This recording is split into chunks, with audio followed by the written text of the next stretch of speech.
بسم اللہ الرحمن الرحیم اللہم صلی علی محمد وعلی آل محمد وبارک وسلم عن ام العلاء رضی اللہ عنہا امرأة من الانصار باجعت النبی صلی اللہ علیہ وسلم رواہ البخاری۔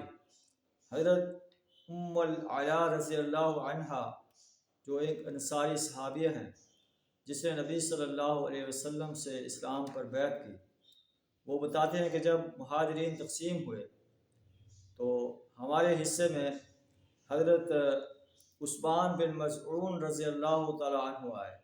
ہم جو ہے اسے اپنے گھر میں لے آئے۔ فَوَجَعَ وَجَعَهُ الَّذِي تُوفِّيَ فِيهِ، پھر وہ ایک ایسے مرض میں مبتلا ہو گئے جس میں وہ فوت ہو گئے۔ ہم نے اسے غسل دلایا اور اس کو جو ہے اپنے کپڑوں میں دفنایا، کفن دیا۔ نبی صلی اللہ علیہ وسلم جو ہے داخل رسول اللہ صلی اللہ علیہ وسلم، آپ داخل ہوئے ہمارے گھر میں۔ تو میں نے کہا ابو عبداللہ عثمان بن مظعون رضی اللہ تعالیٰ عنہ کے بارے میں، رحمت اللہ علیہ، اللہ کے آپ پر رحمتیں ہوں، ابا صائب، اے ابو صائب، فشہادتی علیکہ لقد اکرمک اللہ، میری شہادت تمہارے لیے ہے کہ اللہ نے تمہیں سرفراز کر دیا ہے۔ تو نبی صلی اللہ علیہ وسلم نے فرمایا وما یدریک ان اللہ اکرمہ، تجھے کیسے معلوم ہوا کہ اللہ نے اسے عزت دی؟ فقلت بابی انت یا رسول اللہ، میں نے عرض کیا میرے باپ آپ پر قربان ہوں اے اللہ کے رسول۔ فمن یکرمہ اللہ، اللہ پھر کسے سرفراز فرمائے گا؟ فقال، آپ صلی اللہ علیہ وسلم نے فرمایا اما ہوا فقد جاءہ الیقین واللہ انی لارجو لہ الخیر، ہاں عثمان بن مظعون اسے موت آ چکی ہے اور میں اس کے لیے خیر کی امید رکھتا ہوں۔ واللہ ما ادری وانا رسول اللہ، اللہ کی قسم میں نہیں جانتا اور میں اللہ کا رسول ہوں، ما یفعل بی، کہ میرا معاملہ کیا ہوگا۔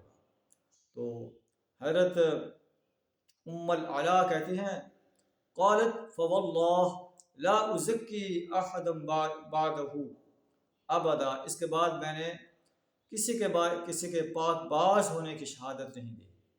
معلوم ہوا کہ کون پاک باز ہے اور کون نہیں ہے یہ اللہ جانتا ہے۔ ہمیں ظاہر پر محمول جو ہے ظاہر دیکھنا چاہیے کہ ظاہر ایک اچھا انسان تھا، اور یہ کہنا چاہیے کہ یہ اچھا انسان تھا، اللہ تعالیٰ اس کے لیے خیر نازل فرمائے۔ جس طرح پیارے نبی صلی اللہ علیہ وسلم نے عبداللہ بن عثمان بن مظعون کے بارے میں فرمایا کہ وَإِنِّي لَأَرْجُو لَهُ الْخَيْرِ، میں اس کے لیے بھلائی کی امید رکھتا ہوں۔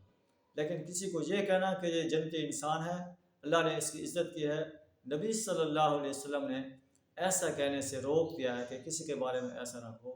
اللہ جانتا ہے کہ کون تقویٰ سے آراستہ انسان تھا، کون تزکیہ والا انسان تھا۔ یہ نیتوں کے راز جو ہے وہ اللہ تعالیٰ جانتا ہے۔ ہاں جن کے بارے میں اللہ نے اپنے رسول صلی اللہ علیہ وسلم کو فرما دیا کہ یہ جنتی ہیں، ان کے بارے میں آپ جو ہے کہہ سکتے ہیں کہ جنتی انسان ہیں۔ وآخر دعوانا ان الحمد للہ رب العالمین۔